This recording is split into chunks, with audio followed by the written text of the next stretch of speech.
What's going on, everybody? Welcome to Calling All Bowlers. I am your host, the damn good average bowler, Michael Price. Appreciate you guys coming in. We're going to get our guest on here.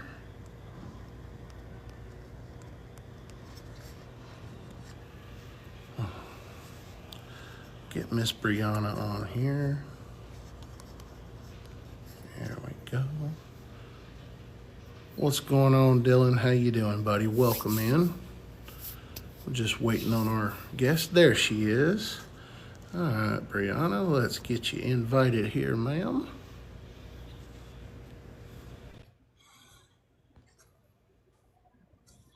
Hey, Breanna. Can you hear me? I can hear you. I'm getting ready to Perfect. send you. I'm getting ready to send you the camera. Yep, it says the invite to turn your camera on has been sent. There you All right, I are. gotta set See? up on my tripod real quick, so it might look a little weird. No, you're good.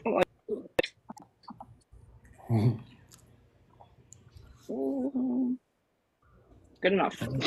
But you're sideways. You know that, Works for right? me. I am sideways. Oh Yeah. no, not good enough. That's all right. There we go.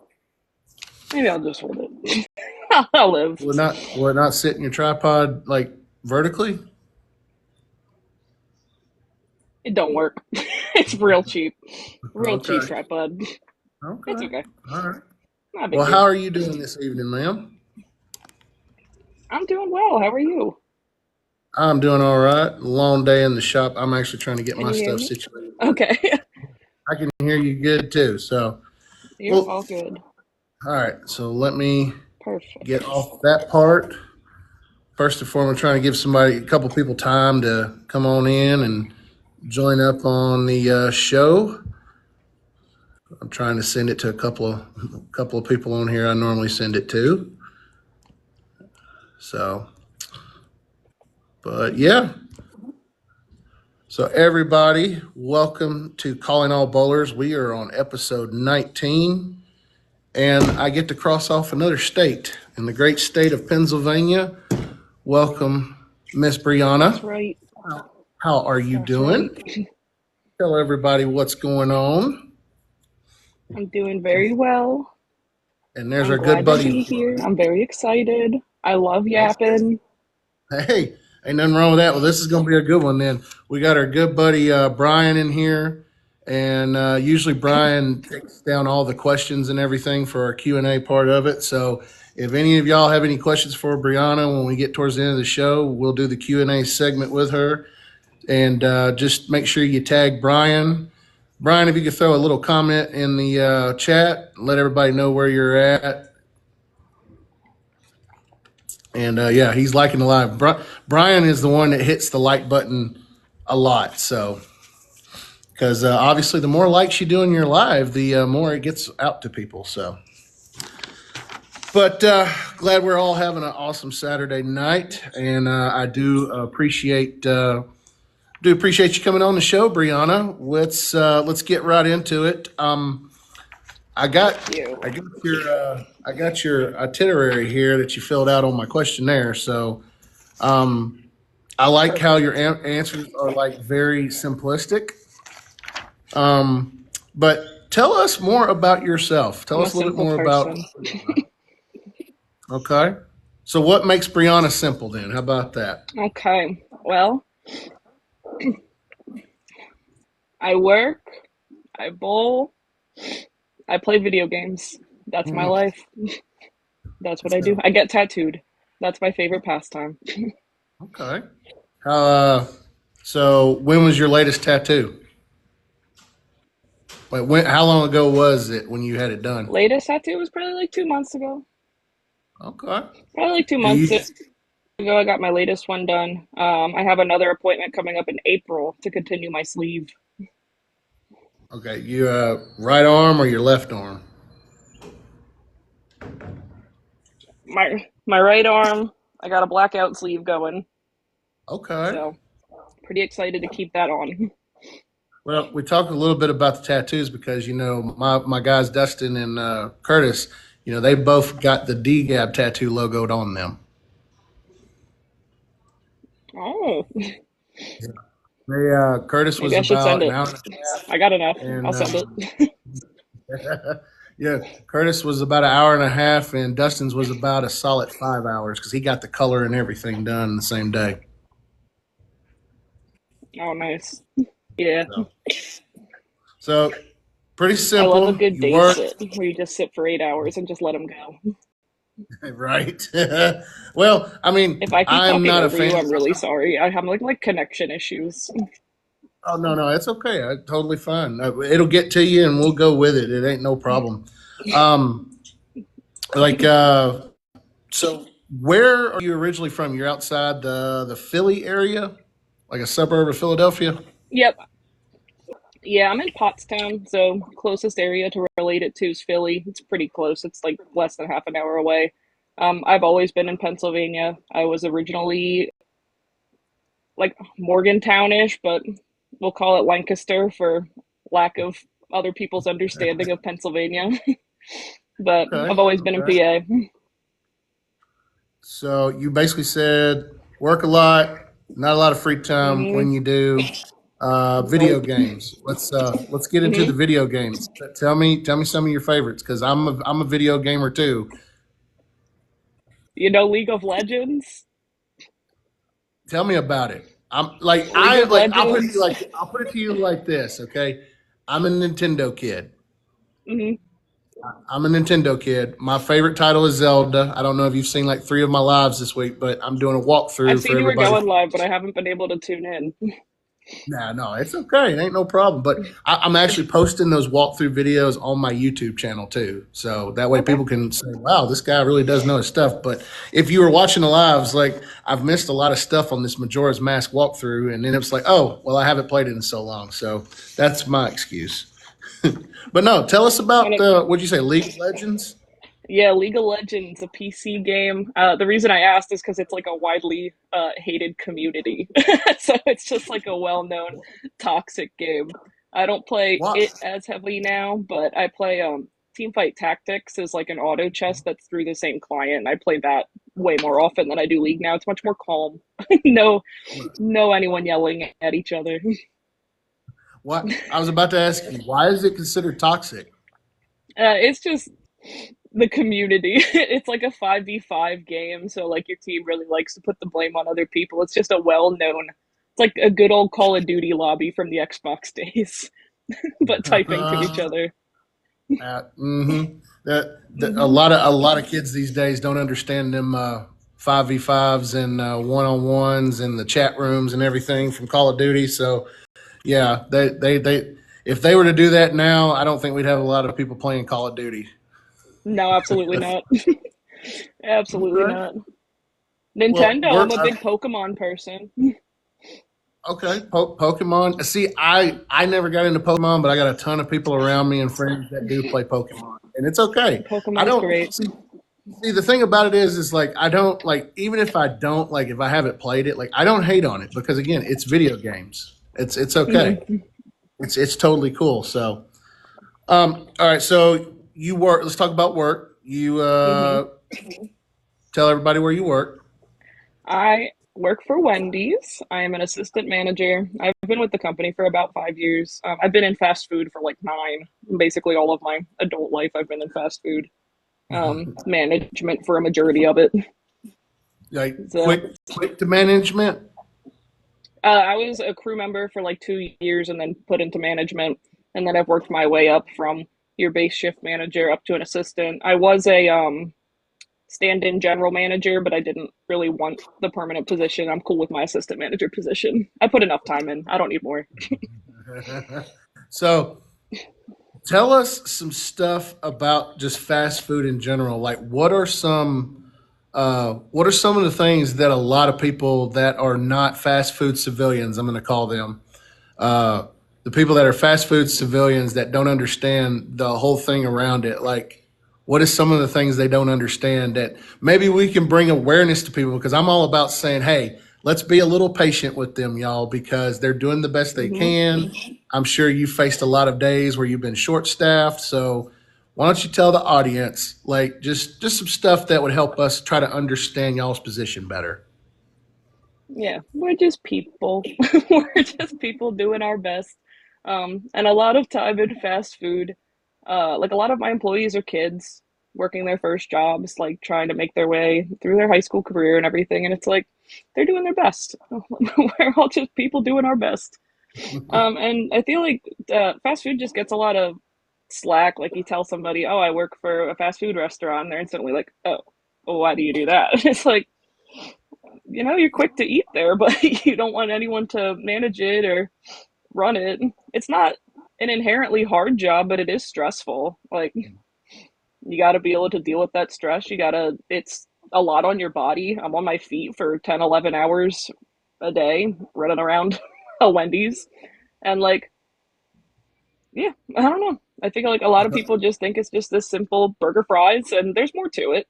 There's a lot of stress to it that people don't tend to understand. What is usually the busiest night in the drive-through and in the and inside the restaurant? Drive through Friday nights. We're in a pretty busy area. I'm in one of the busier stores. Friday nights they get killed. Saturday lunches we get killed. Inside probably like that Sunday after church rush. You just get that influx of the after church goers, and you gotta be prepared for it. And we all know that those churchgoers are some of the most patientest people in the world, right? Oh yes, they're also pleasant and kind. All of them. I say that very tongue in cheek, and I'm glad you picked up on that. Mhm. So, because I can tell you, Mhm. just being on the outside looking in, I could tell when there's been some people that have just like you could tell that their day is done. Like they're like, Mhm. I've had enough of this today. So it's like it's kind of like I have to pick and choose like when I say something because it's like some of them think you're being sarcastic with them when you're actually trying to be nice to them. And I Right. don't take any kind of offense to it because it's like I'm pretty sure that for one kind comment from one customer, they've probably taken like 100 sarcastic, smart aleck ones too. So Oh yeah, for sure. And uh, you got to have that uh, customer service voice. You just jump it an octave. You just move up. I'm the nicest girl in the world. well, all right, let's move on to this part right here. Tell us something that most people do not know about Brianna. Hmm. I'm a pretty open book. I really am. Um, hmm. I'm looking at your answer here from the questionnaire you filled out. Hmm. You said your favorite video game overall is Team Fight Tactics. Yep, that's my game of choice. That's that auto chess game in the League client. Um, Auto chess style, like you put the board together, it auto fights against the other person's board. I peaked diamond rank in that game. That's my game to grind. I haven't played this season as much. Not a huge fan of the set that they put out this time around, but I'm sure next set I'm back to grinding it. So Okay. it's just like I like that it's my game. Like if I Now, do horrible, doesn't matter. It's my game. when you say your game, what do you Hmm. mean specifically? There's no and there's I say this because it's like when we're talking about bowling, Dustin, when we're doing the DGAB podcast, Dustin goes, so for us idiots, tell us about that so we can learn more about it. What do you mean? mhm. So rather than that like 5v5 state play style where you have like a team you have to rely on, it's just me. It's like doing a team tournament versus a singles tournament. It's all me. All If I you, do huh? terrible, I have no one else to blame. I have no one else to put the blame on me. Now you actually, so we're talking chess. We're actually talking like when you say auto chess. What help me out here? What's the difference between like playing chess and auto chess? Like, So in auto chess, like I don't know if you like Clash of Clans or anything like that, any of those phone games. I don't know if you were ever into those at all when they were a big thing, because it's a similar idea where you build a board and like you're buying units to put into the board, and then your goal is to just upgrade your board, but so is everybody else in the game. And then if you lose a round, you lose health. If you win the round, you don't lose health, and your goal is to be the last one standing. Basically, it's you against 8 players. Your goal is to be in the top four. First place gets the most benefit, and then it works its way down. okay, okay, that makes sense. I got you. Okay. Mm-hmm. So are you? I'm reading on here because I want you to. What are some of your life goals? My life goal, and especially like 2025, I'm really trying to like make it my year. I'm trying to like just get myself in a happier place, not be so frustrated with work. And that's why I started making like the bowling TikTok to try to get more into the bowling community, put myself out there more. Even like health wise, like I've recently been like, all right, I really need to change things around, start like maybe exercising more again, eating better, not eating out so much. Just a lot of personal goals and trying to make myself a better me that I know I can get to. I'd love Okay. to be more prevalent in like the bowling community. That would be fantastic. See, it's like Britt just said right here. We like that you're here. And if we get more bowlers in the community, she's absolutely right. The more, the better. So that's always a good thing. Now, you said here Thank you. recently you recently got married. Is that right? Um, in 2023, I did get married, Okay. July 8th of So, 2023. I'm married to my husband. We've been together for like 5 years or so, but we were like a COVID relationship where we got together pretty early in COVID and then he moved in. So, ooh, and um, it just yeah, panned out for y'all, huh? it worked out Awesome. great. Yeah, the first time we had COVID is actually when he was like, I think this is the one I want to marry because we were locked in here 2 weeks straight together. He proposed like a week after that. So you love how things Was, work out. was you expecting it, or was that a pleasant surprise? I kind like we had talked about it previously, like you're my person, like that's my dude. Like Uh-huh. and I had helped like we were looking at rings and stuff together, but when he actually proposed, I was very surprised that it happened. It was very nice. It was just us. It was very romantic. Okay. All right. Well, for that right there, we will collectively say congratulations on that. And like I said, you guys, Thank you. it sounds like you've got a good plan for 2025, and we're looking forward to that. Um, Hmm. so here's the funny thing. It leads into this. You got a plan now. You say you got a lot of stuff you want to do in 2025, but when I asked you what you want to be growing up, your answer was never really had a plan. Probably why I do what I do. Why is that? That's right. Never had a real go with the flow kind of girl. Um, Out of high school, I had some things that I was like, maybe I'll do this, and then it just never really stuck. And then I didn't want to put the money out for college or anything, and I got into fast food and just started working my way up. But then I think it's one of those things where you get comfortable doing something, and I've just kept it going. It Okay. is what it is. I know. Look, when when I was in college, like my grandfather paid through the whole entire associate degree program that I did. And then he wanted me to go back and finish my bachelor's. And we got about six classes away from the bachelor's, and they stopped offering classes on campus.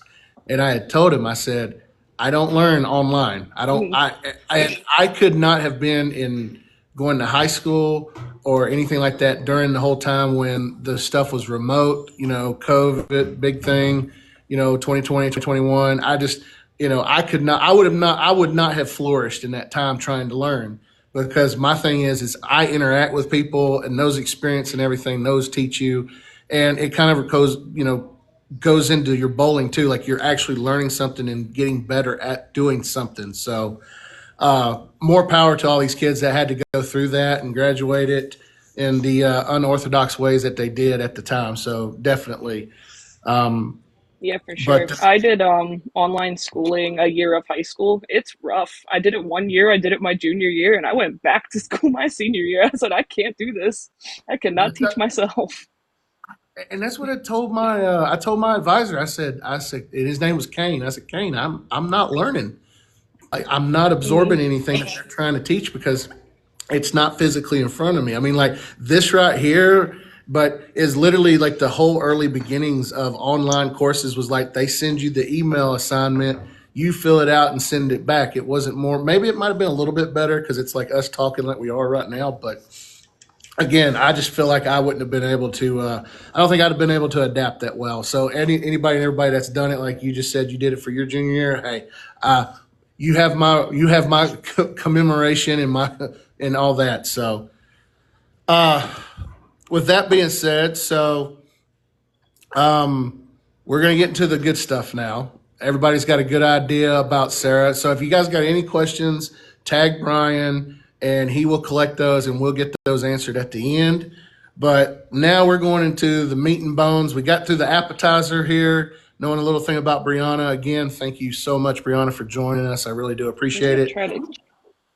Okay, that's cool. Not do what you need to do. 19 episodes in, guys and gals. I really do appreciate the support. Like I said, we started this back in April of last year. And Britt, I don't know if she's still in the chat, but Britt was my first guest on episode one. And from there, I was like, you know what? Let's just try to hit all 50 states. And here we are. And we're checking off Breanna from Pennsylvania. So, and I've got other things I'll talk to y'all about from other states. I've had people message me about doing this, and I really want to get that going. So y'all stay tuned for the end here.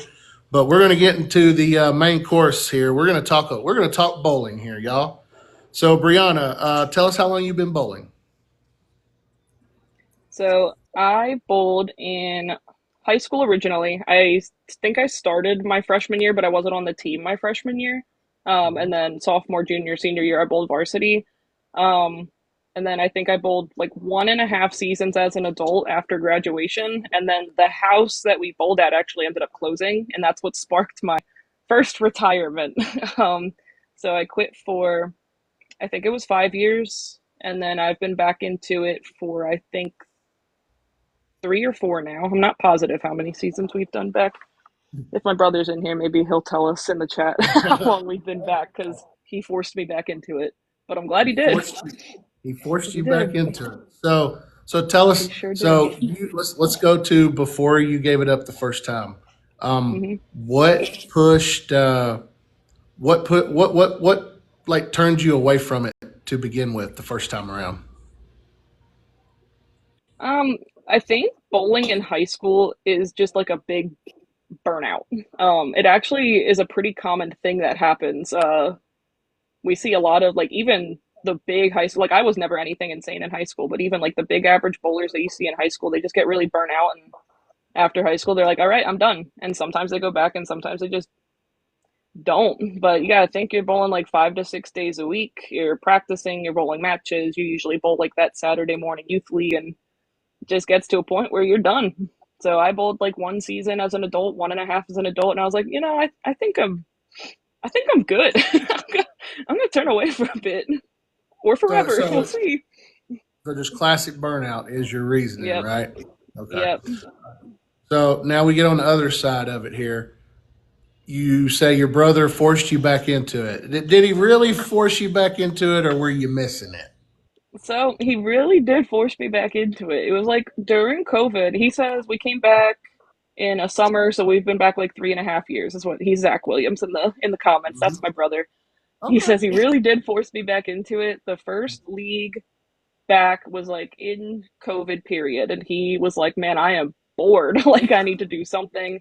And it was my mom's idea to join a league. So my mom and him joined a summer league with one of our friends and somebody else, and the somebody else ended up flaking.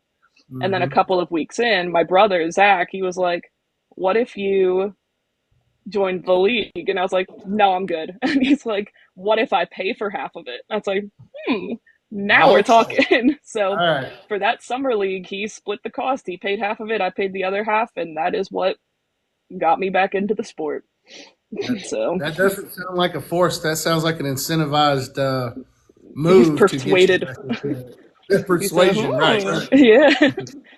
Okay. So It one of the worked. things we're going to get to here, which is going to be probably a little bit more long-winded about the topic, because when we get to your topic that you want to talk about, which I'm very excited to talk about, um, the backup bowling style. Hmm. How did that come about? I, as early as I remember, I was getting fingertips. That's just the way my wrist wanted to go. I remember my first ball we ever had. We had one of those leagues where, like, you're a youth and you get like one of the T zones and some shoes, and we got our little T zone balls and we're just throwing straight balls. And then it got to a point where me and my brother were both like, all right, it's time that we start throwing some hook. Let's go. So I Okay. don't remember what his entry level ball was, but I had a Cyclone. That was my entry level ball of choice. We put fingertips in it. I showed up to Saturday morning youth league. And I could not get that ball to go from right to left, no matter how hard I tried. My wrist didn't want to do it. And my pro shop operator, still to this day, was the guy that originally told me, like, throw it the other way. Let your wrist do what it wants to do. Throw it from left to right. And I said, okay. And Mhm. that's all she wrote. And that right there, that's a that's a great that's a great pro shop operator, by the way. So Hmm. it's one of those things where you know I've ran into very I've run into many different personalities when it comes to the pro shop and a pro shop operator. And, you know, I can't sit there and say that, somebody's done something unorthodox that when they've asked me, like as the times I've given lessons and been a coach, it's been like, hey, do you think you could try this for me? And I think it's a great approach to do it. Instead of somebody looking at you like, I know you said here in this questionnaire you sent to us, is like you just had people turning their nose up at you like, no, that's not how you do it. It's not, this is how you're supposed to Hmm. do it. I don't think that's the exact way to get somebody to doing it the way that a coach would want you to try to do. And Right. then you kind of meet in the middle on some things and say, hey, okay, we've done all this. This is what is happening. You're obviously like used to this motion. Let's try to work and let's build the strength. Where there's weaknesses, let's turn those into strengths and let's go from there. And I've had very positive results in coaching. So again, when we were talking, about backup bowling and everything else, it's like I don't understand because for so much amount of hate that two-handers get still to this day, which I don't understand why, Hmm. um, anything unorthodox is getting just as much hate. And I know you're going to talk to a little bit about that because that's my next question. Talk to us about the backlash you got from the backup bowling style. So I have faced my fair share. Um, Definitely in high school. So like my original coach, I had two different coaches in high school. One was sophomore, I think only sophomore year. He hated the way I bowled, would not coach me, didn't want me to be on varsity, didn't care to help me. And then I will say the second coach that we had is one of my friend's dads, and he also threw a backup ball at the time that he was coaching me, and he was probably the one that I remember in my head the most that was just such an advocate for the way that I bowled. But you'd hear the remarks from like other schools coaches of like, why are you doing that? You had the Saturday morning youth coaches like, nah, we're not helping her. She doesn't know what she's doing. Like if she won't, they wanted to put me in a locking wrist brace. They wanted to do so many things, and it's like if I'm not in pain, I'm not struggling. What's wrong with it? I don't understand. And I was just Del, like, I've always been big on if it hurt, I would stop. It doesn't hurt. It's still to this day. I don't have any wrist pain. did you try to go the traditional way at all? Did you try to appease them in some sort of did were you just like there's no way this is happening. This is what I like. This is what I'm comfortable with. There was definitely a point in high school where they tried putting me in the wrist braces and stuff, and I don't think it lasted a whole practice session. I was like, nah, I don't like this. I'm not a fan. Like I just want to do what my wrist wants to do. I don't. I never saw the issue. It also helped in high school. Fun fact: there was another backup bowler on my team. Um, so we got the backlash together, and like she no longer bowls, but she loves watching everything that I've accomplished, and it's really nice to just have those couple of people really cheering you on. I'm big on like I've always had me and my younger brother have just always bowled together basically, and he's always been my biggest supporter. Like that dude is my biggest fan. Has never gave a second thought about the way that I bowled, always believed that I'd make something of it. So we got there. It takes a bit to develop a backup ball, and you don't see it very often. You don't see a good developed backup ball. So I'm happy to be And it. it's funny that you talk about, like I said, just the whole unorthodox way of bowling, because a long time ago, and he's not bowling anymore, but there was a guy that used to bowl right-handed that would bowl off of his right foot, Hmm. and he even shot. He had multiple 300 games, and it was just like it was an amazing thing to see. But it's like you said, like a lot of people are like, "Wow, that's unreal how that's doing it. That just doesn't look right. It looks like it hurts. It looks like it does this." So going on to the next story here, I want you to give us a like just the whole take us through the whole day because you too have rolled a 300 game, correct? I have rolled a 300 very recently in December. In December. Uh, Okay, and even there is a better. really funny story that comes with that. So I'm glad that you asked because the ball that I threw that 300 with, it was a Envy Tour Solid. Hmm. And about the week prior, when I had messaged my pro shop operator talking about what I had a pure Envy and I wanted something that would help with my transition, which I wanted the Pearl, but the Pearl had been discontinued. And he's like, well, if you want that motion, let's go with the Solid and let's polish it. And we'll see what that does for you. And I was like, okay, I'm down. Sounds good to me. So it ended up being a ball that I didn't even want originally. And then I got that. And then my brother went with me to pick it up. And I was like, hey, let's go to the house so I can just practice with it. I had new shoes and a new ball that I wanted to practice with. And I was just throwing it, having a good time. And my brother said to me when we left, that's the ball you throw your first 300 with. 2 days later, the first night I bowled league with it, my last game of league was my 300 game. Man, so look, so little bro foreshadowed your first 300 game. He That's did. He freaking said, cool, right? he's like, that ball just looks so good off your hand. He's like, it just rolls so good for you. That is the ball you throw your first 300 with. And then it was a Monday night. It was the first night I threw league with it. Like, uh, last game of the night, 300 game. You just know where the matchup is. That's the Hmm. thing. And so you get your brother. He foreshadows what you're about to do.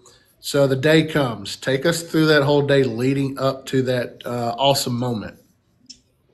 So leading up to it, so like just bowling league. My first game I think was like 220, nothing insane. And then the second game, I ended up with like a 190 because I missed a 10 pin in the 10th frame, which like I shouldn't miss a 10 pin, but I sure did. And I was like, man, I really need to recover from this missed 10 pin. And then I threw a couple really good shots in a row, and I was like, man, I'm feeling really good right now. And then I think it was like the seventh frame. I like really tugged it in, and the ball just sat there and just did what I needed it to do. I was like, all right, that's my break. We're going. we're keeping it going. And then that was actually only the second time that I've ever gotten to the 10th frame. The other time I got to the 10th, my first ball was a stone seven pin, picked it up, moved on. Last year I threw a lot of 279s, but they were all mid game. I never get to the 10th. And then even for my 300 game in the 10th, I don't have a video of the entire 10th frame because the first ball in the 10th, the seven was standing and then a pin slow rolled and took it down. So, like, my brother has the first part recording and then he puts the phone down when he saw the seven pin standing and then it went down. And then I have the 11th shot was a great strike. And then he started recording for the 12th one again. And that was another, like, just pure off my hand shot. So that was a really good feeling. And the So 300 was actually thrown on that team that I bowl with are two of the Saturday morning coaches that used to coach me. So oh, you that's love even it. that's the best story right there. You Hmm. basically say that this there's nothing wrong with this style. That's great. I freaking love it. Hmm. So take us through the mindset. So you said that you had only had 10 in a row one time before. You get to the 10th frame. How are you feeling on the 11th shot? Oh, I am nervous. As soon as I saw that seven pin, I mean, I think it's like frame when I tugged that shot in the seventh, like my heart was racing. I was like, oh my God. Like I have this that's the break I needed. Like and then your heart's racing. Um I always bowl with an AirPod in. I had the same song running from like frame four on. I just kept it on repeat. I was like, we're not changing anything. We're keeping the momentum. We're not killing it. Um Hmm. so I had that same song going. Um I threw the first shot that I threw in the 10th, definitely a little far out there, and I would have deserved the seven pin if it stayed, but I'm really glad that something came and hit it down. Um, and then I think the 11 shot, like I told myself, I was like, man, I see people mess up all the time because they're nervous and their speed goes down. I was like, don't mess up because I do something like that. Like, let's mess up from a bad break. Like, let's put up two good shots. And I put up two good shots. So so you got past the 11th. And the reason I get to that and I ask you about it is because a lot of people, when they're going after 300, more people I talk to say that it is more nerve wracking on the 11th shot than it is the last shot. Was that the case for you? Was it more nerve wracking for the 11th or was it more nerve wracking for the final shot? I think it was more nerve wracking for the 11th because, like, by the time you get to the final shot, it's like, oh, I threw 11 of these. Let's just do one more. And even if you don't, at least you're part of the team 290 something club. Like, you're part of something. No one bats an Mm-hmm. eye at a 280 something, 290. Now we're talking. So I got that Yeah. 11th one. And then you tell yourself that 12th shot, like, oh, what I was telling myself was, I put up 11 good shots. One more. What's another one? We've thrown so What's many another? of these. Let's do it again. That and that is such great advice to give those that have not that have never rolled a 300 game, and it's a lot of the times more so than not telling people like the process of it is, you know, people know when you're locked in, Mm-hmm. and so they don't. Let me ask you this: when you were on your stream going after that, which ultimately again you did, everybody leave you alone? Did they just kind of stay Oh, yeah. away, or We're so? just having conversation like normal. No one's saying Yeah. anything crazy. We're just hanging out. So did it get serious for you after the 10th one? That you were like, all right, this could be something. For sure. So, After, so the first because 10 was I'd like, had the front nine before, like, it was when I was in that tent that I was like, all right, let's do it. And then I had that rolled seven, and after that 10th shot, I was like, oh my god, this is real. Like, okay. and I like you're just on like auto mode, like autopilot, like, and then like I've after told, it's done, you're on cloud nine, best feeling in the world. yeah, I've told people that when I rolled my first 300, it's the only time that I rolled 300 that I had an out of body experience. I'm talking Hmm. like last shot, roll the ball. I'm coming out, watching myself finishing, rolling the ball, and then everything just comes back and it just hits you like a ton of bricks in the face. And um, was the whole place quiet around you when you were going after it? So no, but the reason why is because everyone thought I already had one. It was such a common thing. Like the dude to the left of me also was like still bowling, and it's like a common thing to not bowl when somebody's on the front. I actually liked that he did because it made it less nerve wracking. Um, Yes. yeah, I actually like it kept the pace going, it kept everything good. Um, but as soon as I threw it, everyone's like, "Good job," and I'm like, "Thanks, that's my first one." And they're like, "It's your first 300," and I was like, "Yeah, it's my first one." Like even my So team, they're everything like, again. she didn't have one before." I'm like, "No." So it just I love the story, Brianna, because it's like everything lined up exactly how it was supposed to. From the point that your brother foreshadowed it to the 10th frame, getting that break and getting, and then them just keeping on bowling because that's what a lot of people do. They'll be like, oh no, they're on the front nine. Okay. And I try to keep myself more mindful, but I mean, if we're just in rhythm, I'm going in front Hmm. because if anything, it's like, it's like you said, you keep everything in front of you. And it actually, a lot of people don't understand, it actually helps you because you've gotten, so like the first 8 or 9 shots, guess what? You're in routine, right? Yep. Like you're Hmm. waiting on your left, you're waiting on your right, and you're going. So the same thing happens. And that's why I tell people all the time, like, y'all, let's just go. So, but no, awesome story. Great thing, great thing, great stuff to hear. And just congratulations on Thank that. That you. is like, did you upgrade your ring for that one? Did you get a gold one Um, or did you just get the standard Palladium? the only thing I upgraded was I got the red stone. I got the ruby rather than the base clear or other looking one. That was really the only thing I did.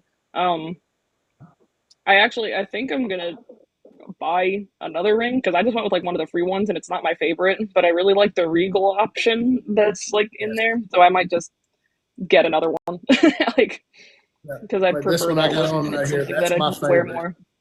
Hmm. Yeah, that one right there, that's my favorite. That's my favorite style that they've ever done. So definitely with you on that. The women's ones are just like they're really dainty, and I'm not a dainty person. Like I have like very big hands. My wedding ring is a men's band. Like I'm not gonna wear a tiny little band with a stone on it. Like that's just not my thing. It's not my style. It's just whatever. You know, But like I'm happy to have the free one. It's still cool to have. yeah. Well, again, it's like you said. I think the theme of this show, with you being our guest tonight, the theme is unorthodox. It's like you said. You throw Hmm. a backup ball. You just showed your wedding band, which is like not a traditional ladies' wedding band and all that. That dude, like I said, this is great stuff. I'm really, like I said, I'm so glad you're on here. And so let's move on to this. Okay, let's talk about short and long term goals. So you've done the 300, and I know that you have something else in mind, and I know what it is. And why don't you tell us, like, what is that bowling goal, short term and long term goals that you have? I want an 800. I want the 800 so bad. Last season I shot a 792, and in the first game I missed a seven pin. And man, oh man, does that sit on me still. So, um, uh, yeah, I really, really want that 800. It's really funny though if we want to tell fun stories. I shared a thing on Facebook of like the year ago that I shot the 792 and my games were 235, 278, 279. The Mm. day after the year anniversary on Monday, Sunday was the like year date. Monday, my brother went 237, 278, 279. So almost identical games, other than two pins higher on the first game for a 794. So now we're both sitting there. His was at least clean though. He didn't miss a 10 pin in the first game to ruin his. Um, Long term, that's my short term goal. I mean, I think I'll get there. I throw some big sets. Like when I'm on it, I'm on it. I've told my brother the same thing. Like we'll throw 800s. It's just a matter of when, like when we get there. We both put up some big sets. Like when we're on, we're on. Long term, probably be to get my average fixed. Last season, I was at a 221 book average, which I was pretty happy with. I'd love to go up from there, but a 221 was pretty solid. And then last year, I had, well, beginning of this year on like the summer set, I had to quit during the summer league and get a sub because I had a medical issue. I still have a medical issue with my back, and that was a big hindrance. And when I started this season, I was really struggling. I had to change a lot of things about my game because of my back issue that I still have that I'm seeing doctors for. So there's things that I had to change. So I'm trying to get my average back to at least the 220s, but I'd love to go higher. So that's probably a long term goal. Um, that would be fantastic. So long term, what we say? You want to try to average 230 in a season? Yeah, that'd be great. I did Okay. 220. Let's shoot for 230. Okay. It's just one more strike a game, and obviously Exactly. you're proving pundits wrong every day, Brianna. So Thank you. um yes. So I know you said you don't really have a favorite bowling ball of all time that stands out, but um so you got the 300 ball. Obviously, that's going to be one you treasure forever. And Exactly. is another so the high series ball, when you shot your 790, you which ball did you do that with, or was it with the same one as the 300? No, that was a dark web hybrid, Okay. which is another fun one because when I ordered that ball, I actually just wanted the normal dark web and I didn't know it was discontinued. And then I just got the hybrid. So maybe I just really have a thing for balls I didn't know I wanted Hey, if they work out in the end.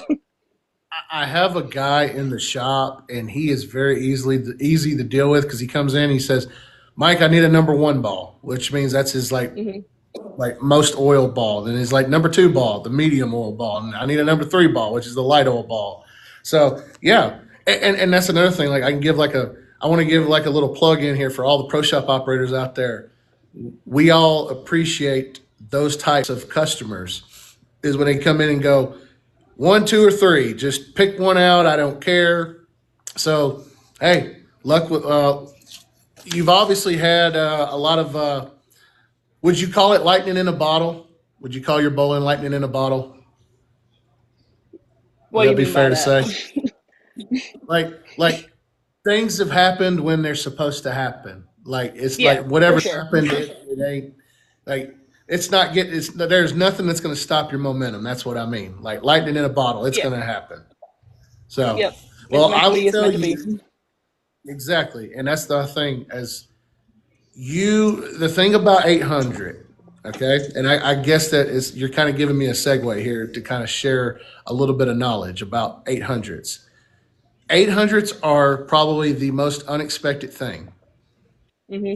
Like I had a time last season. I shot eight on the dot. I had to punch out, and I wasn't even thinking about it. I was like, "There's no way. Like this is like out of reach." And I'll never forget that my buddy Randall, he looked and he was like, "Well, congratulations, sir." And I was like, "Okay, congratulations for what?" And he goes, "Well, you shot 800." And I'm like, "No, man, no, I didn't." Like, he goes, "No, you did." And I literally went up there, added the scores, and I was like, "Oh, okay, cool, I did, fantastic." So my biggest thing to everybody, yourself included, is when you're doing it, it's going to happen at the point where you are thinking about absolutely nothing. Like Hmm. you're like on autopilot, if you will. So and And I'm going that to tell you makes this right. sense because that's basically how the 300 was, like very unexpected. Just 190, 300. Okay, sounds good. Exactly.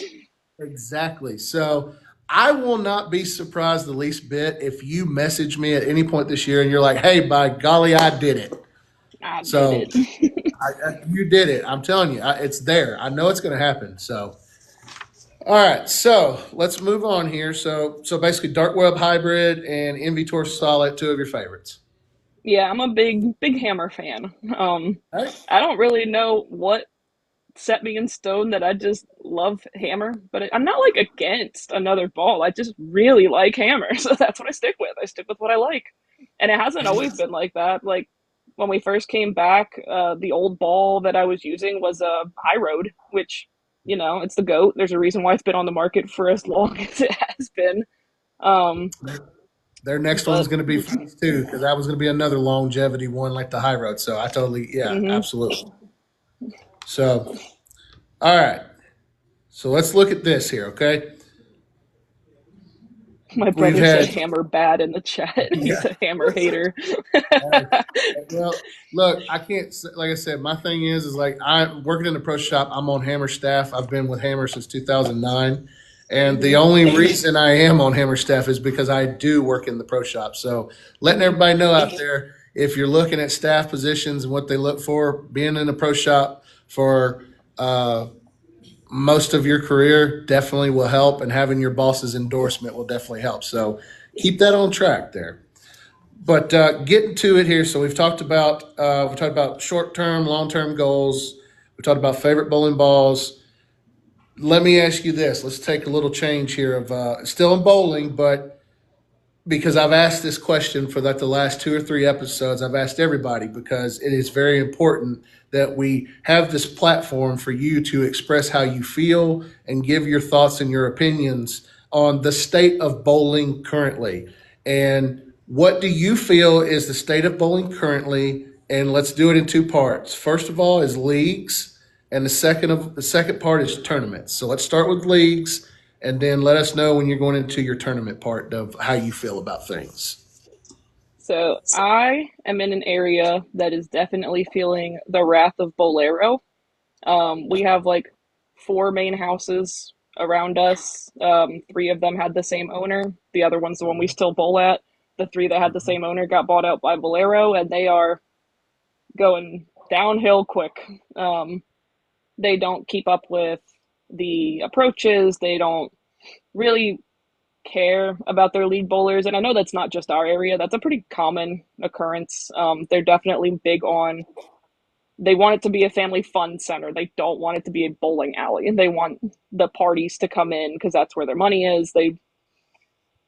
want that. So I know we're in an area that's really struggling league wise because the house that I bowl at is full. Like every single night, every league basically is filled. You're not moving your league to that house anytime soon. So I know there's a good amount of people quitting or they're just moving to a completely different area as is. They'll go out to like Lancaster rather than nearby where we are. Um, and I definitely wouldn't say that like it's that people don't want to bowl league. It's just like I don't want to bowl at those Bolero houses because they don't care about me or the state that the house is in, and why am I paying them these line fees? Like I don't know. No, no, Tournament. this is no. It's good to give your thoughts on this. So, and my thing is like what I want to ask about is like what are some things that you have noticed? I know you gave one example about the approaches, but let's name off some examples of what you feel has changed since them taking over. So I can give a good example of one of the houses. I've been subbing um, at one of them pretty consistently. So for a couple of weeks now, I've been at that house. My brother's now on that league. I think he's bowled a total of like 6, 7 weeks, maybe. He's bowled on 4 different shots that they've placed down because they can't figure out what house shot they want to put down on their lanes. Um, the approaches are dirty, the house is dirty, their lanes break really often, and like this house is, I think it's 44 lanes, and they'll have one mechanic on for the entire night, and they have 3 different leagues going that fill almost the entire house. And it just really doesn't make for a great experience. It doesn't make you want to keep going back there. A lot of people again are talking about leaving that league, but it's like, where are you going to go? There's not a lot of places to go. 48 lanes is Well, what my brother said, not 44, 48. okay. So, so you kind of feel like they have, you kind of feel like they have their fingerprint really pressed hard down to prevent people from going elsewhere. Yeah. Yep, Okay. they kind of just have the monopoly of the bowling alleys in the area basically. Because there's 4 big ones, 3 of the same owner, and they got them. So Okay. there's one house left that is the one that we bowl at, and it's great, but it's only 24 lanes. It's beautifully kept, but there's only so much you can do when all your leagues are full. Absolutely, completely agree with Yeah. that. There's nothing wrong with the thought of that, and it's hopefully that the opinion and the direction and the narrative can change in the future. And it's unique that you're saying some of the same things that like I hear in my area, and I also hear Mm-hmm. in other areas of people that I've interviewed in different states. It it's almost like if you're like it's like if you hear something bad like from like one source or one person, you probably start going, okay, maybe they just had a bad experience. But then you start hearing pitter patter from everybody, and it's consistently the same. Then it's like, okay, maybe there's some legs to this. Who's to say, right? But what your thoughts and feelings are is it's nothing out of the ordinary, if you will, because I'm sure there's a lot of people that agree with your perspective of that. So, It's a with that shame being because said, like the Bolero houses they're beautiful. Like it's all brand new. They're redone. Like they're painted on the outside. They don't look like a rundown old alley. Like they're gorgeous. A lot of them have new lanes in them, and they just don't take care of them. It really is a shame because they have such good potential. with that being said, that gets me to my next question for you. What would you do to help improve, if you will, the situation where you're at? What would you do personally? A big thing with those houses is they're just really, really. money hungry and they know that the like parties and recreational bowling is where the money is, and they really just need to start pertaining to league bowlers again. But I don't know if they will because that's not where the money is for them. So I'm not sure. It's a tough one. But if Balero's a corporation, they're gonna get their money, and not sure if they'll change. So, with what you said about leagues, how does that translate with the second part of our question originally? That translates to the tournament side of things. How are tournaments in your area? And if it's that, let's just say if it's that dire from everything you've mentioned, does that really mean that the tournament scene is not really that big in the, we'll say, suburban Philadelphia area? I don't think the tournament like thing is that big in the area. There's definitely some, but you gotta like really hunt for them or like wait for them to come around. At one of the Bolero houses, the manager there, she used to run tournaments pretty regularly, but she's no longer there, so she's actually moving the tournaments that she does run to this other house. But there's only so much she can do because it's a much smaller house. So the one woman that was trying to put up tournaments consistently now has to completely change all of her plans. Um, but as a whole, tournaments aren't huge around here. You see a lot of no tap tournaments, which are fun. I'm bowling one tomorrow. They're a good time. Um, but you don't see a whole lot of scratch tournaments or anything like that around, and it probably does hinder from. They just don't have. They'd rather have these open houses for open bowlers to come in or have parties and stuff like that rather than shut down the whole house for however long to host a tournament that they're not going to make as much money on. Okay. Okay. So you're bowling a no tap tomorrow. Tell us about some of your tournament bowling experience. So I haven't bowled in a lot. Um, Me and my brother used to do these no tap tournaments that our pro shop operator hosted. That was on like sport shots, mostly just for fun, nothing insane. Um, we bowled states 2 years ago, and we really only did that because it was nearby. Like we didn't have to go stay anywhere to bowl it. We could just drive to the house and bowl and go home. And we didn't do that spectacular in either of those, but it was a good time. It was a good experience. Um, Okay. there's a Berks County women's tournament that gets hosted every year. I won it 2 years, 3 years ago. I got second 2 years ago, and then I didn't do it this past year. Just I think I worked and I just couldn't get off for it, so it just was what it was. I was like, all right, it's not meant to be. Um, So was that your big when you said first place correct in one of them or two of yeah, them? in one of them, Was that yeah, your okay? The Berks Did County you women was one. that your highest payout out of any tournament you've ever done? Yeah, that would have been my. It was nothing insane, but that would have been my highest, just because I haven't done a whole lot of tournaments. I'd love to do more. It's Okay. just really not a huge thing around us. Now, what about your local city tournaments and your state tournament? State tournament. I think my brother said it's going to be in Scranton. Oh, we're doing Scranton. Scranton is another tournament he's pointing out. That's another really big no tap tournament. Um, Okay. but states, yeah, we bowled it like 2 years ago. We had a team that we bowled it just because it was nearby. I'm not even positive where it is this year. Um, the problem when tournaments are further and it turns into a couple of days or even 2 day thing where I have to go stay in a hotel is I'm probably not getting off long enough from work to be able to do something like that. So it has to be something that's now. So like tomorrow I'm Okay. off on a Sunday. That's why we're gonna take the advantage and we're gonna bowl the no tap, see how we can do. It's on a house shot and it's no tap, so I'm hoping for some big scores. Okay.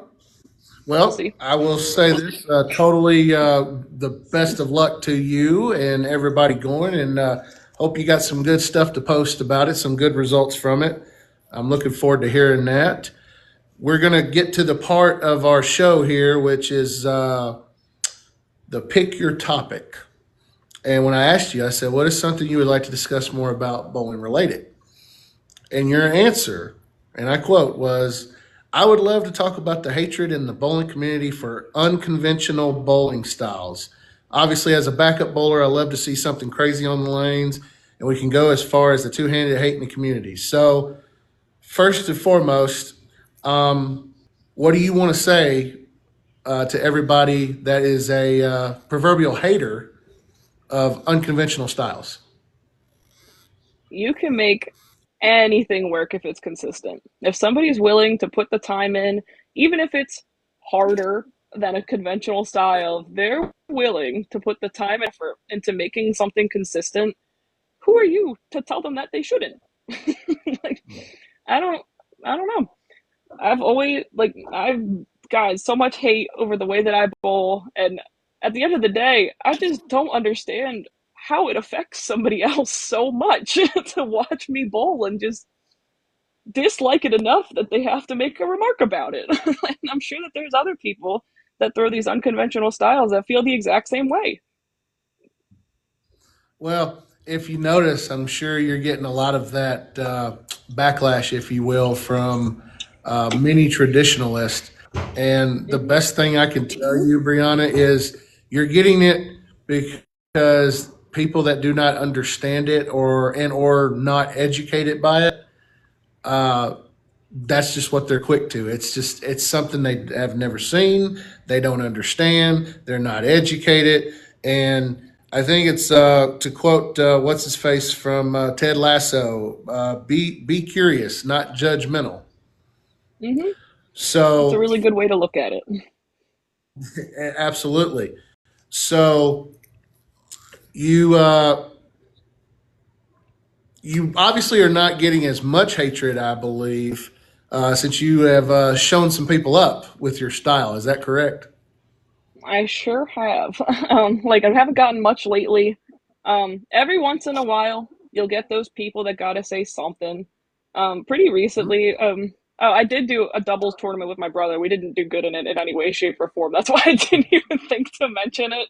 But it just, whoosh, we bowled it in like another area, and we were on a pair with two lefties that it was at a firehouse. Firehouses are notably a little bit harder.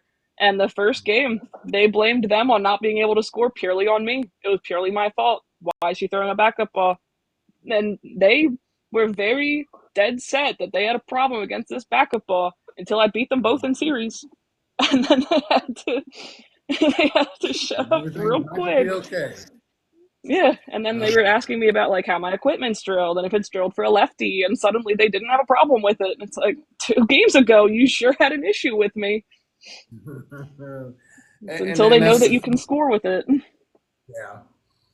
So, um, for anybody that may be getting into bowling and coming up with their own unorthodox style, and I really hope people understand when I say unorthodox, I don't mean anything bad by that. It's just when something Not a is conventional hook. not conventional wisdom, if you will. Mm-hmm. It's not seen as much. Which we made the reference to two handed, and it's amazing that it is so common in the game now, and yet there is still so much hate towards it. There's still so much resistance about it. Yet one of the top two players in the world is a two hander, and we all know that, and we Yeah. all.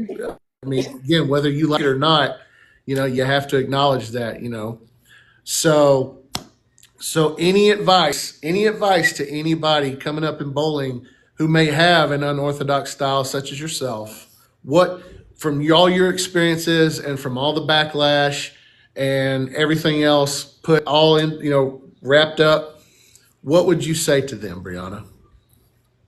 I would say to do you and ignore what everyone has to say about you. I'm a big, big advocate. If it is hurting you, don't do it. But if it's causing you no harm, you're not having any issues, you're not hurting anybody else, and you're willing to put the time in to make it consistent, do it. Who's it hurting? And people are going to be mean. They're going to be. But don't let that be your downfall. Don't let what somebody else has to say about you be the reason you stop doing something, because then they won. You got to be better than them, and then you win.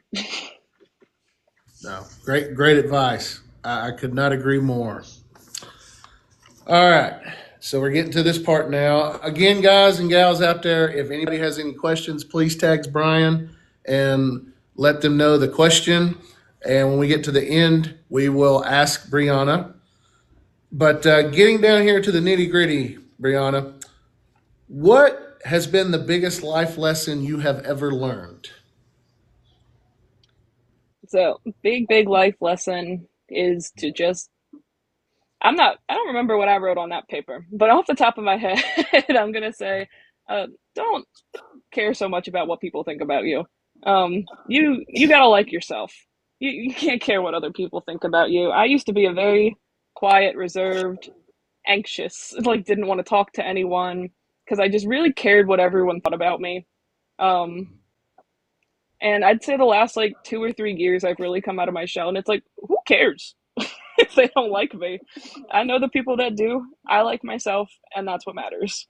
So don't live your life to make other people happy. Live your life to make you happy. Well, I think that that is a second point because the one you put here, Brianna said, best life lesson is to embrace change. As someone who has Absolutely. struggled with change my whole life, it is always changing and you should embrace it. Absolutely.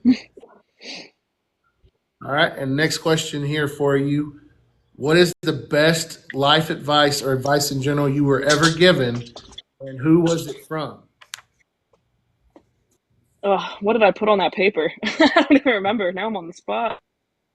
Oh yeah, I mean you're on the spot. I mean you referenced the Darren Tang video for bowling, but I mean like think of it. Was there ever been anybody in your life that they said something so inspiring or something that you never could ever forget, and it really just stuck with you? Like did somebody have to say to you, "Hey, Brianna," like what you just said to us a few minutes ago? Did they say to you, "Hey, Brianna, embrace change, live your life, love it, uh, don't worry about what other people think"? Did anybody get you to that, or was that something that you did as the foundation as you got older? You know, from high school, so on and so forth. No one ever really said anything to me, but my younger brother has always been a really big inspiration for me for that because he's always been the talkative, outgoing. I'm gonna talk to anyone. I'm gonna be who I want to be, and I think he's the coolest person I know. So why would I not want to be like him, and also live life that way? And the Darren Tang video, I still stand by that because I remember that in my head now. There's this part in a Darren Tang video where he says, one frame at a time and don't dwell on the past frames, and you can only change what's in the future. So why dwell on it? You can't make a change. They recently posted on the PBA Facebook page about him making a change to two-handed. So, Yeah. and they showed him rolling a couple of shots, and he looks like it's paying off. It's paying off for him. So definitely, again, good life advice. Um, why don't you tell us? You're starting to really get into social media. You're especially, is it just TikTok or do you got anything else? Plug in all your social media here. Right now it's just TikTok. Really, I have a YouTube account. I've uploaded nothing on it, but it's the same thing. Brianna Bowles, you should be able to find me on there if you're so inclined to follow it. I'd love to start uploading. Like, I bought a microphone so I can like record myself like on the lanes and stuff and be mic'd up. So that would be fun, but it's just finding time to actually go out and record myself and be able to do that. But TikTok's the big one for now. I think I just started my account in like January and decided I really wanted to start putting myself out there. So if you guys also want to follow along of my backup journey, go ahead and follow me. And the thing about it is, it's like Again, have you not already reached 1,000 followers on here? I did just, I think it was a couple days ago. I hit 1,000. I'm at like 1,010 or something like that now. So There I'm we pretty happy go. with that for like 2 months or so of making TikToks. I'm pretty happy with that. Yeah. We're And the making thing good about it is progress. that's the thing about it is like when I hit my 3,000 mark, I was like, first of all, I was like, there's no way. Hmm. But you just start doing it and start doing it and start doing it, and you know, I don't know if I ever told you this, but it's like damn good average bowler was like the most stupidest idea to throw against the wall to see if it stuck. And here we are, like almost 4 years later, and we're doing these shows. Like I said, calling all bowlers, damn good average bowler podcast, damn good after dark. Um, with Dustin and Curtis. And this right here, like I think one of my favorite things again about this episode is it's very inspiring for you to come on here and to tell people, hey, be you, be authentically you, and I will throw in off of that, Brianna. I will say continue being 1% better every day. And again, I'm not going to be surprised if I see a post with Brianna Bowles coming up in my feed on TikTok and it says I just rolled my first 800 series. I won't be surprised at I all. hope so. That's the dream. I would Because love I to. think that's where I discovered you too. Is like you put a video up on there, and I think the biggest thing you wrote on, I think you put on there, and you correct me if I'm wrong. I think it was the one video where you put like, why do people have something against how I roll the ball? And it really just hit me because it's like you said in the episode earlier. You said, why does it matter to you? Why does it bother Yeah. you that much? Like, are you so like fed up and miserable with your life that you have to, make everybody else miserable? And it's even So, it but even goes to like the people with the two-handed and stuff. And two-handed isn't even that crazy anymore. You see it so often. Like if a younger guy starts bowling, there's like a 75+% chance they're going to two-hand it. There's a good chance that that's why they started bowling because they could see that they could two-hand the ball. Like I'd argue that that helped grow the sport again, especially in youth bowlers and high school bowlers. Seeing that they could throw a ball that fast with that many revs and see what they can make the pins do. But like you'll see somebody post, and if they threw a 300, and all the comments are these older people like, "Oh, put your thumb in the ball, throw the ball like a man," and it's like, if you think it's cheating, why don't you do it? If you think it's that good, you do it. here, here is something that you can, I guess, if you will, throw back in their faces, Brianna. Make sure you tell them that Walter Ray Williams Jr., the all-time PBA title winner, has rolled a 300 in league two-handed Hmm. with a smiley face visible. So if the guy that is in his 60s or 70s is working on two-hand, who has actually rolled two-handed 300 in PBA 50 senior regionals, if they're doing what they're doing there, you do not have, as we say it here in the South, you don't have a pot to piss in. Hmm. So, but just keep doing what you're doing, Brianna. Like I said, it's great stuff. It's like Britt said earlier. We need more lady bowlers getting on here and putting what makes them unique out here with their bowling, and hopefully, again, up there in the Philly area, maybe things will turn around, and who knows, maybe you can be that inspired change and put put together a tournament or something, because that's kind of what I did down here is, I'm running the Parkway Memorial. I know you saw the post about my late Hmm. friend Derek. We're running the Derek Tate Memorial. Really, really big stuff. You guys are going to hear more about that on the DGAB podcast next week.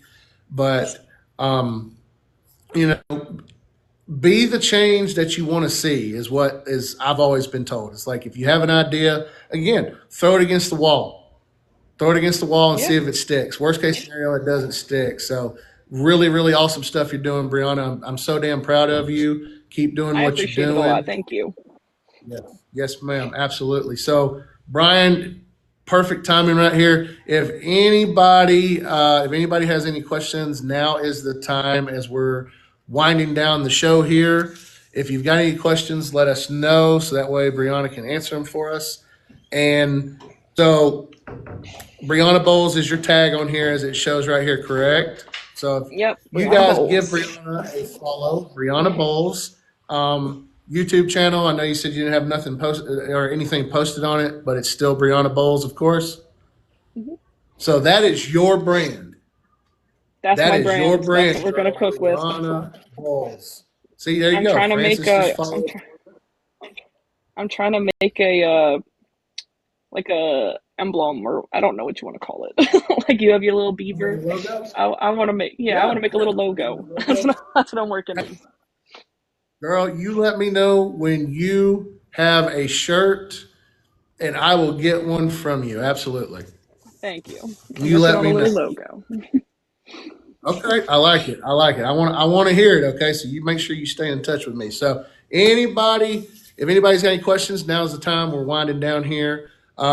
Again, want to take the time to say thank you, thank you, thank you, thank you. Cannot say thank you enough to Brianna for joining us. Big thing about it, thank you for helping me cross out Pennsylvania as a state Absolutely. in my little state journey for calling all bowlers. I do want to let everybody know we are going to have a 20th episode special edition.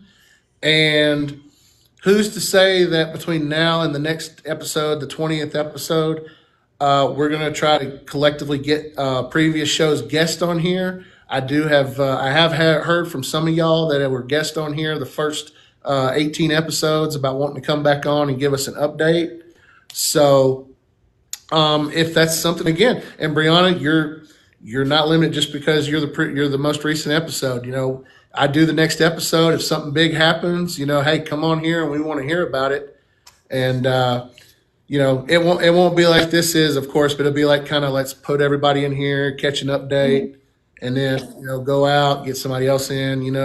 But 20th episode is going to be a special edition one where I'm going to feature the previous 19 guests, and the date will be announced here for that around the corner here soon. So stay tuned for that.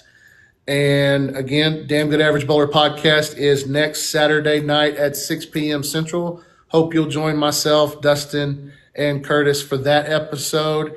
And another thing, too, is tomorrow night we are doing, after league, we are doing, as Dustin calls it, the Token Strike Challenge. It's a brand new concept that we're going to try to work with. So hopefully, Brian, if you get some time, join us into it and see what you think of it. And again, it may give you some ideas to kind of help stir up the right stick up there to get bowling back to where you are obviously taking it to where it needs to be, ma'am. Thank you. I'm off of work tomorrow. I'll for sure stop in. So Booyah. So, and then perfect. you can also let us know how your tournament went too. So, but Yeah. no, everybody, give Brianna a follow on TikTok. Go subscribe to her YouTube channel. And let's see, you can start with the last question from Speece. Okay. Let me see here. Let me see if I can follow this. Oh, well, let me see here. What am I, Brian? Can you post it? I don't want to. I don't want to miss out on a question that didn't get answered. Okay, Brian says he's got one from Speece, and then he has a few himself. So let's do that real quick before we call it a 19th complete episode. Brian, post away, my friend. We're waiting on you. Let's see. Can anyone get Mike to do a no tap tournament for me? No. Okay. Brian, one of the questions here, Brianna, says, is she bowling in state tournament this year? I think you said you weren't going to be able to. I am not bowling in states this year. It's just not close enough, and I don't have a team together. It's definitely fun. Oh, It's a okay. really fun experience, but I don't think I'd be able to get off for it. Um, but Well, here at Calling All Bowlers, we're all about networking. So everybody in the Philly area, get with your girl Brianna up there and help her form a team to go bowl in the Pennsylvania State Tournament. 'Cause that's what we're all about here. All yeah, right, me and my and brother are a package Brian, deal, though. We do everything together. fantastic. We're all about it. We are all about it. That's right. All right, Mark's wanting to ask, what about nationals? Nationals, I'm also not doing this year. I know my brother was asked to do it, and he wasn't able to make it work either. That's just far. That would be a lot of planning and probably vacation time from work, unfortunately. I work a job that is really hard to get away from for at a period of time. Very demanding. I'm there very often. So it Is needs it a lot something of you want to do? pre-planning to make something like that work. Is it something you want What to do you do? say? Do you want to do a nationals tournament? Yeah, I'd love to bowl nationals at some point, even if it's just once, just for the experience, just to say that I did it. However, I know somebody did mention to me that I might have an issue with it because you show your ID at nationals. And my USBC name is my married name, but legally I'm Yeah. still my maiden name. So I might have an issue with that. So, like my Okay. ID, bank, everything legally is still my maiden name, but USBC and every like bowling wise and social media, I go by my married name. So Okay. I don't know how that would Okay. work. All right. Nah, it's be. Mark says, nah, it would be okay. So there you go. You can rest. And Mark is one of the guys. He comes into a lot of our lives and he drops his knowledge. And I've actually met Mark in person. He's come down. He's come down from Nashville to actually see me in the pro shop. So yes. And Bowling Nerd says they check with your SSN. Perfect. Well, that's good to know then. There That's you good to go. know that that's not a concern. See, there you Not go. happening anytime Getting soon, it. but it's good to know that it's not an issue. Okay. Brian has this question. What's your favorite tattoo and what's the longest tattoo duration? Oh, my favorite tattoo. I could show it easily. I have a bird on my forearm. He was my pet bird, actually. I had him for over a decade, and he passed away. I think it was last year. It might have been like the end of the year prior. But I had him for a really long time, and I had him from like sophomore year of high school through. So I got a little memorial of him on my arm. That's my favorite tattoo, easily. Um, Longest tattoo duration. Let's see if I can pull my sleeve up and show what I've got cooking here. Um, Okay. this is Ooh. two. Okay. Yeah. That's 2 day sits in, so 2 8-hour sessions in because the black work just takes a really long time. So Mm, um, mm. that's 2 day sits through. We probably have another 2 or 3 to go. Like I said, I'm going back in April, so hopefully we'll get another good chunk through. I love a good day sit. Doesn't So, feel so good at to the fill end it of it, in, but yeah, that's what I was about to ask you. The fill in when they're filling in the color and everything, or the mm-hmm. shadow, I should say. That doesn't feel too good, does it? Nah, that black work on the inner arm was rough. That blackout in there. Um, and next time we'll probably do like the ditch of my elbow and the elbow. And I have my other elbow Mm. tattooed, and man, oh man, it wasn't that fun. So I'm really not anticipating how blacking out the elbow is gonna feel, but I'm down for it. I want the Okay. cohesive sleeve, so Okay. All right. Cool. Cool. Cool. All right, Brian. You got any other questions for Miss Brianna? Thank you. Like I said, while we're waiting on Brian to drop his next question, if he's got one, first and foremost, just want to say thank you guys for joining us for Calling All Bowlers episode 19. I really do appreciate it. Like I said, Miss Brianna, she joined us representing the great state of Pennsylvania, helping me check off another state in my 50 state tour of interviewing one bowler from each state. Bearded Charmer, thank you for coming in. Hope you're having a good Saturday night. And Texas here, nice, nice, nice. So, Brian wants to ask Brianna, what music do you like to listen to while you bowl? Because he is a headphones guy himself. I like anything upbeat that just keeps my momentum going. So like I go through spurts of what I like to listen to, and I am a Pandora user. I know there's a lot of Spotify lovers out there. Me personally, I love that Pandora is just like a radio, and I can put on like whatever, and it'll just keep going. Um, Nice. Ever since the halftime show, I've been listening to a lot of Kendrick Lamar. I know a lot of people didn't love it. I'm a big fan. So I do like rap music. I love Chapel Roan. I'll play a lot of her music. I love some 2000s alternative. I'll go anywhere. I'm not a country fan, but I'll listen to a lot of other stuff. I'm pretty open. Just whatever I'm feeling in the night. Okay. All right, and let's see here. I know you had one on here. Okay, yeah, here it is. What are your thoughts on string pins, and have you thrown on lanes with them before? I have never bowled on string pins. I'd actually love to, just for the experience. We don't have any around us as of right now. I know there's talk about like if the pin setters and stuff go out at Bolero houses, their odds are high to go string pin. We haven't had that happen yet. Um, I'm not like against the idea of them. It feels like it'd be a really good thing for like recreational and keeping up with lane costs and everything like that. I don't know if I love the idea of it for like tournament and league play. Um, Mhm. because you don't have that natural pinfall and you can have some weird carry. But I'd love to try to bowl on it. There's just nowhere around us that does it.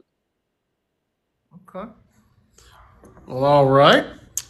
Well, boys and girls, ladies and gentlemen, this concludes episode 19 of Calling All Bowlers. Again, I cannot say thank you enough, Brianna. Thank you so much for coming on to the You're show and welcome. sharing with us your bowling story. And again, like I said, keep on whooping up on everybody with your backup style. And just so you know, you are an inspiration to a lot of bowlers out there that may feel uneasy about their unorthodox style. So that is awesome, awesome, awesome. Cannot say that enough. So, but thank you so much for coming on to the show.